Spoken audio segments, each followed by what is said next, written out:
Do not assume that there's any magic in barefoot squatting. I'm telling you, man, we were built to squat barefoot. We weren't built to squat at all. A full squat with your chest up for quad hypertrophy is not one of the basic movements that humans are designed to do. Hey folks, Dr. Mike here for Renaissance Periodization, and I implore you to stop barefoot squatting. Jeez, tough intro, Dr. Mike. What got under your skin? Is that what gets under people's things? Skin? I was gonna say got under my ass, but then sometimes when things get under your ass, it feels quite nice. What? Back to the training stuff. Here's the thing. When we squat, we are looking generally for at least 4 things to be true about how our setup looks. With regard to the interaction of our feet and wherever they are on the ground, be that through shoe or not shoe, we want 4 things.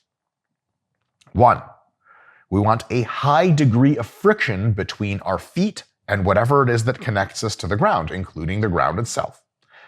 That high degree of friction allows for super stability, which means you can push hard as fuck into the ground without worrying about slipping, making the lift more effective, and you can push hard as fuck into the lift without slipping, making the lift more safe. Awesome. Second, you want a roughly even force transduction through the whole foot, front to back, side to side. Side to side, not as important. Front to back, very important. That means you want almost as much pressure coming through your heel as through your toes, at the very least. Some people have a nice arch to their foot. That means their midfoot isn't as transductive, no big deal. But at least heel and toe have to be roughly similar. If you're scooted all the way on your heels and feel nothing in your toes and can lean back during the squat, your power production drops a ton. The lift is not as effective. If you're squatting exclusively off of your toes, your heels are not even touching the ground, or if they are, it feels like you're super unstable, so you push most of your weight through your toes, your force transduction goes down a ton, your quads literally don't contract as hard, and you don't get as much benefit. Next, in most cases, more ability to dorsiflex the ankle, which means have really good ankle mobility, is a benefit. Ankle mobility is the #1 reason that people have squat mobility issues. And if you solved it, it kind of doesn't matter what else is happening up the chain. Enough ankle dorsiflexion can solve most squat mobility issues, especially in muscle growth or hypertrophy training, where it doesn't matter how far your knees pass your toes because you don't give a shit about how much weight is on the bar. You care about how much your quads are being stimulated to grow. So dorsiflexion is at a premium. Maximum ankle dorsiflexion is point number 3 that you want to have in your checklist of things that you want to connect ground-wise with in the squat. A setup, be it barefoot, be it with shoes, be it whatever, that gets you the maximum dorsiflexion, or at least marginally more of it, is usually better than one that gets you less, especially if quadriceps hypertrophy is the goal. And for 95% of the people squatting, that's the goal, let's be completely honest. And lastly, is just physical comfort. You want to be able to feel comfy if you have an awesome setup on technical grounds, but it's pushing let's say you're doing this all on metal plates because you don't forgot your weightlifting shoes, or if you're doing it barefoot and there's a nail in the gym, if you push into the metal plate and your heels hurt a ton, even though everything's stable and everything's good, the pain, the discomfort, the weirdness, it's not something we want. We want to be able to focus solely on driving hard through the ground, getting big legs. That means we want the shoe or the barefoot or whatever it is, which however we connect to the ground, to be everything else other than uncomfortable. We want maximum comfort, or at least enough physical comfort that it's not front of mind when we're actually trying to squat. So those are the 4 things. Lots of friction and thus stability to the floor, even transduction of front to back of the foot, maximum or at least more ankle dorsiflexion, and of course lastly, physical comfort. Here's the thing. I told you at the beginning of the video, stop squatting barefoot. I will walk that claim back a little bit, as you're probably used to in these videos. If you're not welcome to the channel, this is where I lie up front and then tell the truth later. I'm like fucking Pinocchio out here. What the fuck is Pinocchio in Russian? Buratina. That sounds fun. Also, in the Russian Pinocchio, Geppetto, whatever the fuck his Russian name was, fed Pinocchio an entire meal consisting of a raw onion. Onions being my least favorite food, this was highly disturbing to me on every possible level. And as they had picture by picture of Pinocchio consuming said onion, my heart filled with fear and then summarily hatred for Pinocchio and Geppetto. It's a very Russian reaction of me. This is not right. What's he doing?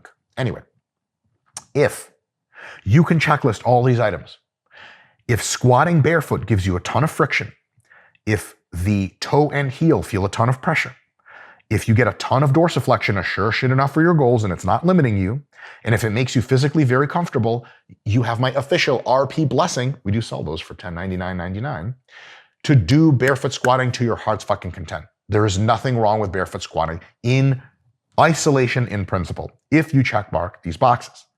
However, there had to be a however, for most people, and I mean 95% plus of people, including you watching this very video right now or listening to it, I suppose you could just listen to the videos. If you don't like to see my, what has been cataloged as one of the most beautiful faces of all time, I know. I think it's the most beautiful, but one of the most I'll settle for. Most people, almost everyone, can check mark these boxes way better, objectively, by wearing what's called the weightlifting shoe. I don't know when the fuck it was invented, and I frankly don't care. The weightlifting shoe that is designed for the sport of Olympic weightlifting, with the Adidas logo or the Romaleo Nike thing, and it has the wedge that comes up, and it's really nice and looks cool. That shoe is designed to be a superior way of generating every single checkbox for squatting. Because you'll never guess what it was designed for. That's right, fucking squatting. How does it do this? Well, it generally creates better friction to the ground than your sweaty feet? Is there a time in which they look at the barefoot, sweaty, nasty foot and are like, man, engineers at Nike are like, this is the ultimate grip implement. We can't increase the friction anymore. Fuck no, it barely has any friction at all. And by the way, if you're working out hard, your legs sweat, your feet sweat. And how many of you guys get relatively sweaty feet from hard exercise? Your boy sure as shit does. I ain't trying to do the fucking splits with 400 pounds in the squat. And if you want to Google some nasty videos, don't do it. You won't feel right afterwards. Forget the fucking knee snapping and the leg press shit. Google some barefoot squatting disasters.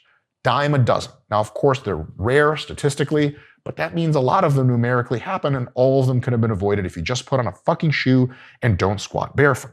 Sweaty feet are not high friction. Olympic weightlifting shoes are fucking enormous friction. Next, because they have that heel, and because the shit is ergonomically designed specifically for squatting, weightlifting shoes usually create a better balance of toe and heel forces. Check. Because they have the heel, they increase your dorsiflexion objectively better than you do with bare feet. Check. And if you wear proper shoes, get them wide or narrow enough to whatever makes your feet feel good, if you're able to spread your toes in the shoe and really grip in, they are comfy as fuck and probably comfier than squatting with bare feet, especially if the floor is not that nice, or you have to have bare feet and put plates under it, which the plate cuts into your feet. Weightlifting shoes are comfy as fuck. And yes, it might still be more comfortable for your feet to squat barefoot, but all the other three check marks are so red X'd at this point that it's not worth it on the net balance. So yes, you can squat barefoot, but you probably don't want to be squatting barefoot. If you benefit from barefoot squatting on average, please realize that you are the exception and not the rule. And when folks online tell you to squat barefoot, you can definitely give it a try if you like, but note how it affects all of these four factors that I talked about.